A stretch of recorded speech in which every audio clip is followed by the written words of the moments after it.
Olá, meu nome é Stanislas Daene, eu sou um neurocientista francês, eu estudo o cérebro e hoje eu gostaria de conversar com vocês sobre a nossa pesquisa sobre como o cérebro aprende a ler e a escrever e por que isso é importante para a educação. O meu laboratório ele fica situado ao sul de Paris e é especializado em visualização do cérebro por várias estratégias. Temos ressonância magnética funcional, eletroencefalograma e magnetoencefalogramas que nos permitem rastrear a atividade cerebral. Você pode não estar ciente, mas hoje em dia essas tecnologias estão disponíveis para estudar a educação e como o cérebro da criança aprende.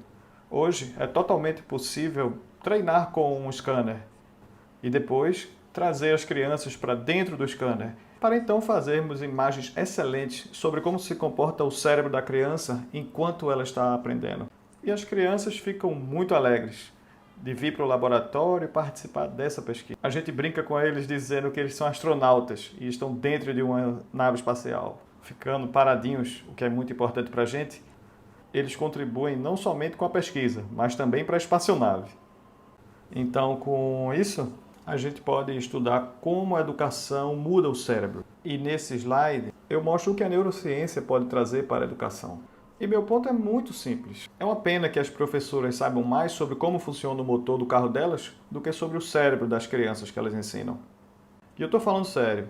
É importante que a gente conheça como funciona um sistema para poder intervir nele. Eu acredito que se a gente empoderar as professoras com o conhecimento apropriado sobre a plasticidade do cérebro e como as crianças aprendem, vamos ter melhores práticas nas salas de aula. Sabemos muito na neurociência cognitiva sobre o que é útil para a sala de aula, sobre as competências da criança pequena, a visão, a audição, a linguagem, como o aprendizado acontece, a função da atenção, a função das recompensas, a importância do sono para a consolidação do aprendizado, a transferência do conhecimento explícito para implícito e vários outros tópicos que são relevantes. Eu também acho que a ciência cognitiva pode ajudar a medir o progresso da educação e que a experimentação é absolutamente essencial para comparar protocolos educacionais e quantificar os seus efeitos no comportamento e no cérebro. E eu também acredito que a neurociência cognitiva pode participar do desenvolvimento de dispositivos para ensino e aprendizagem, assim como o currículo e aplicativos educacionais. Então, hoje eu quero falar especificamente sobre leitura e o que sabemos sobre isso do ponto de vista cerebral. Se você não aprendeu a ler, qualquer página de texto para você é como se fosse uma pedra, não tem nenhum significado. Mas como você aprendeu a ler, você pode ter uma conversa com a pessoa que já morreu. Você pode falar com quem já morreu, você pode escutar com os seus olhos, porque você consegue ler o que eles escreveram há 2000 anos atrás. Você consegue comunicar pensamentos do olho para a sua mente. A grande invenção do mundo, segundo Abraham Lincoln. E como isso funciona? Bem, essa é uma imagem cerebral do seu hemisfério esquerdo, que é muito importante na linguagem e na leitura.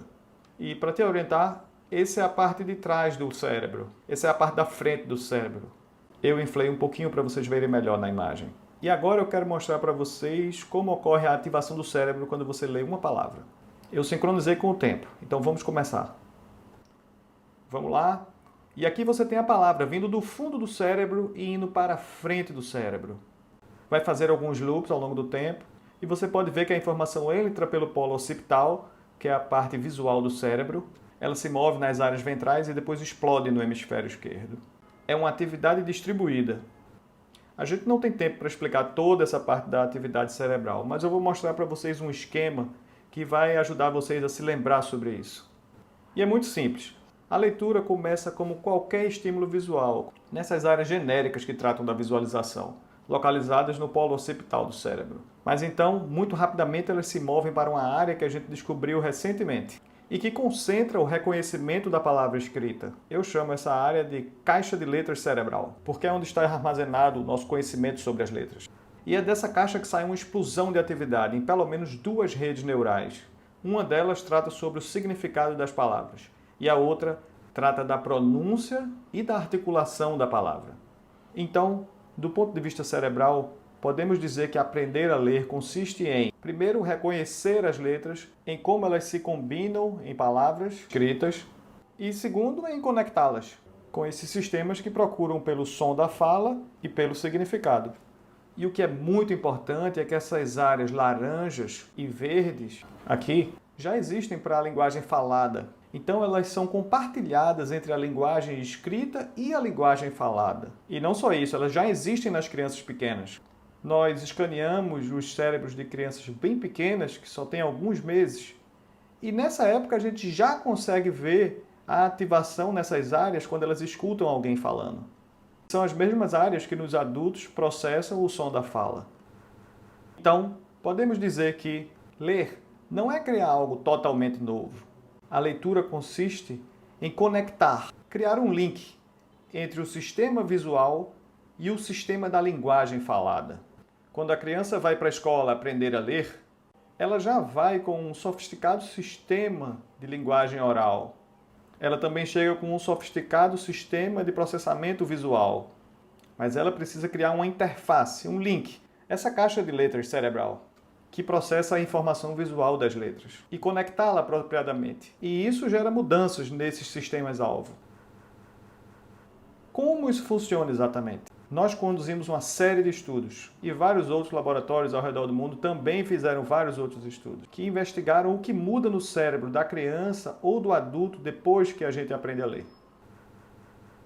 Eu queria citar um estudo nosso que foi publicado na Science em colaboração com vários outros pesquisadores e que, graças a uma cooperação internacional, nos permitiu escanear o cérebro de pessoas que já eram alfabetizadas e também de pessoas que não sabiam ler no Brasil e em Portugal, e depois analisar esses dados na França.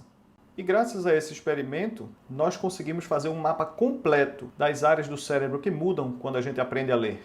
E como todos vocês sabem ler, vocês devem considerar que seu cérebro mudou completamente.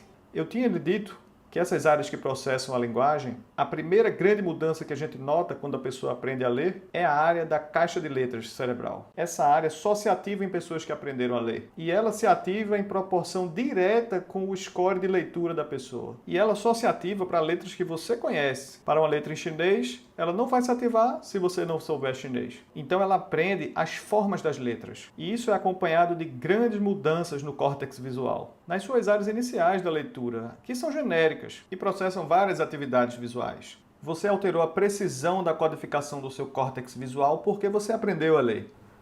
Mas, mais importante, você alterou a representação dos sons da fala.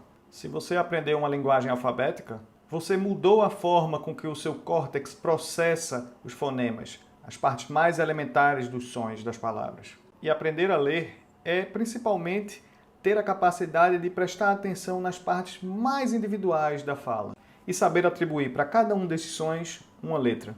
E esse mapa mostra que a conexão entre essas áreas também muda. E eu fico muito feliz em dizer que hoje em dia a gente é capaz de monitorar essas mudanças enquanto elas acontecem.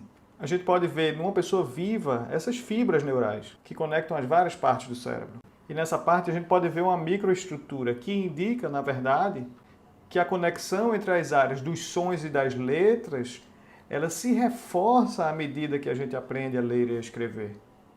E hoje a gente tem quase certeza de que essa conexão serve para linkar os sons com as letras nas pessoas que leem. E é uma conexão bidirecional. Quando você escuta um som, você também pensa nas letras daquele som. Essa mudança é sutil, mas é uma mudança anatômica. Então, o cérebro muda fisicamente quando a gente aprende a ler.